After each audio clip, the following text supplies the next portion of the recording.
Sports Intel with Ryan Walsh is brought to you by Mary Freebed, Collectible Insurance Services, West Michigan Eye Care Associates, Eric Hall, Aesthetic and General Dentistry, Calder Financial Group, Rydan Investments, and Encore Business Group. Sports Intel with Ryan Walsh airs live Monday nights 7 to 9 Eastern on Jethro FM.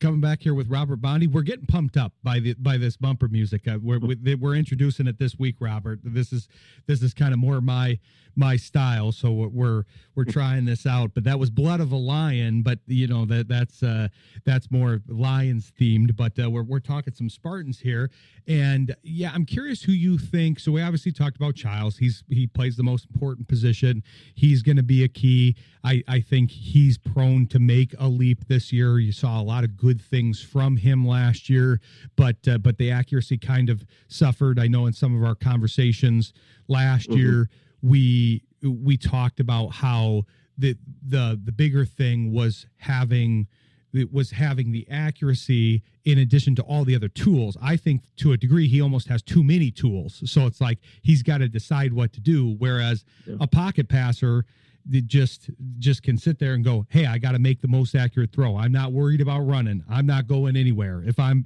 Jared Goff, I'm not going anywhere. But if I'm Aiden Childs, I can do a lot of different things. So it's being able to have that throw, have those progressions be the first, second, and third option, and then create after that if he needs to.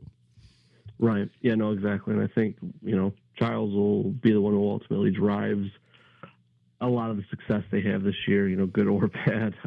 But the one thing I will say this year compared to last year is he does now seem like he has all the recipes, all the ingredients per se to be great. And I say that because, you had Nick Marsh come on last year, the star freshman receiver, and he'll probably be their top receiver this year. And I consider him probably a fringe all Big Ten, maybe All-American. I don't know. All-American is probably a little too soon for the sophomore, but he's got all the tools to eventually play in the NFL.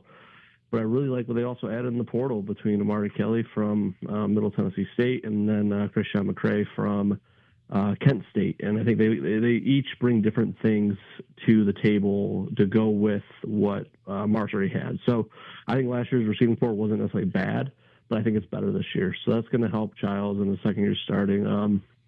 The tight ends is really good too. I mean, Velling's back. He was a big transfer from Oregon State that they got last year. And, he had a so-so year last year, but he still was, decent, right? And I think it shows the expectations he came in with, and maybe not necessarily living up to those expectations, but still very solid. And you look at, the preseason rankings, Michigan State is considered to have one of the best tight end rooms in the Big Ten, up there with Oregon and Ohio State. So, and that's a lot to Velling being the lead guy, but they have some other depth there too. So Childs is going to be working with quite a bit on the offensive side in that skill position area. Running back is we'll see how it shakes out. They brought in the guy from Sacramento State who, could, I think on paper, probably your leader to be the starting running back at that spot. But, they have a couple in-house guys too, and Frazier and Tullis as well. So that'll be interesting. And I think we already kind of touched on this, but the O-line is going to be a big question mark.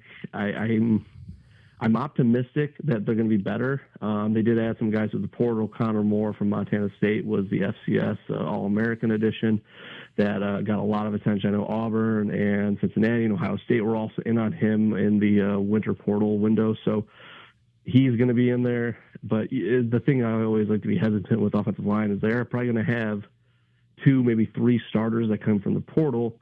Offensive lineman in the portal, it's the old saying is if you have a really good offensive lineman, you're not letting him ever go in the portal. Now, the guys they took are from, I think, Wake Forest, Oregon State, Montana State. So those are guys who obviously did really well where they were and they wanted to move up, right? Because, I know Wake Forest is ACC school, but moving up to the Big Ten is a different story, right? So it'll be interesting to see how that offensive line comes together because you can have all the skilled positions and have all that talent there, but if you can't block, it doesn't make a difference, whether it's in the passing game or the running game. So that'll be an area to watch. Like I said, I'm hesitantly optimistic about that group because it has been kind of an area that they've kind of struggled in, the last few years, and hopeful that having that group improved will, make a big difference on the offense in general.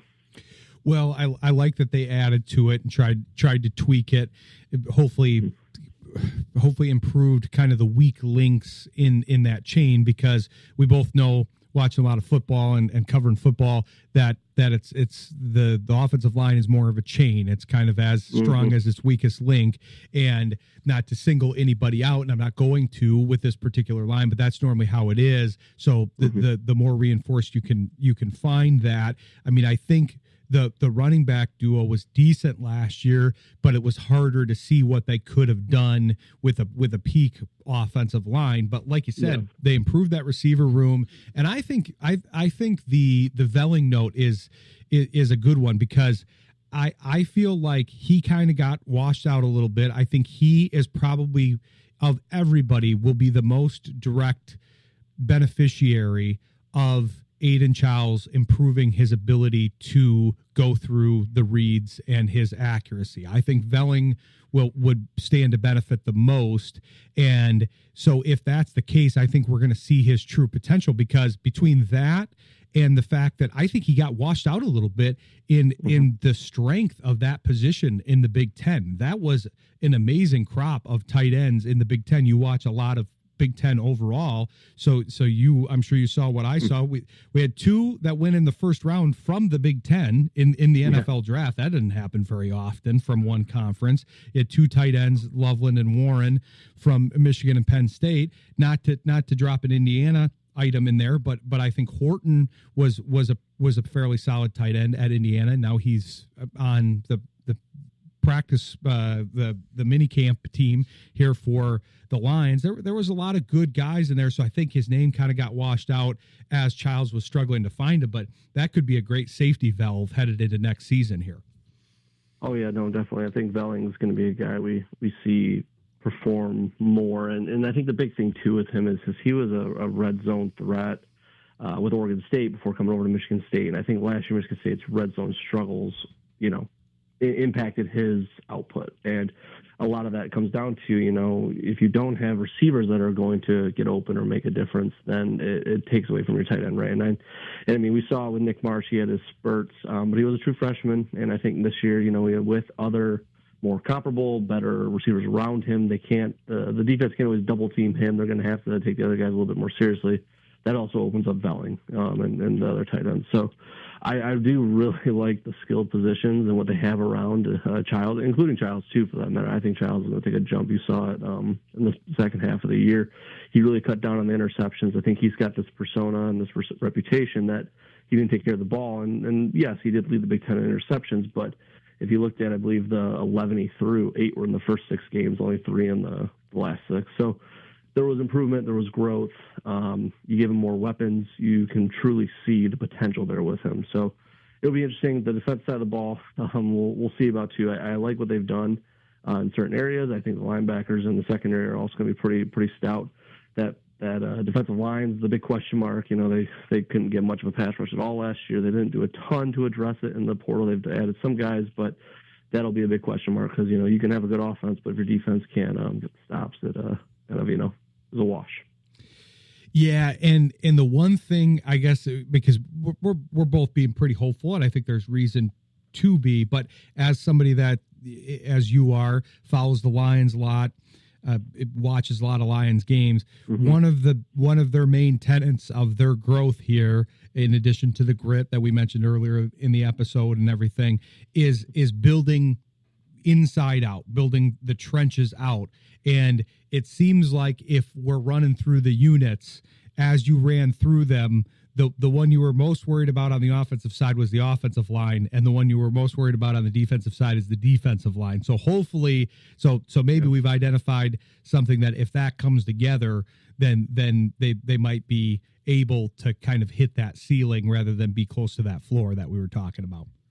Yeah, no, I think that's exactly it, and that's where I think, if the defensive line, they have talent there too. I mean, we're starting to see some of the guys that Mel Tucker recruited in some of those really good classes, hit that peak point in their career, junior, senior status.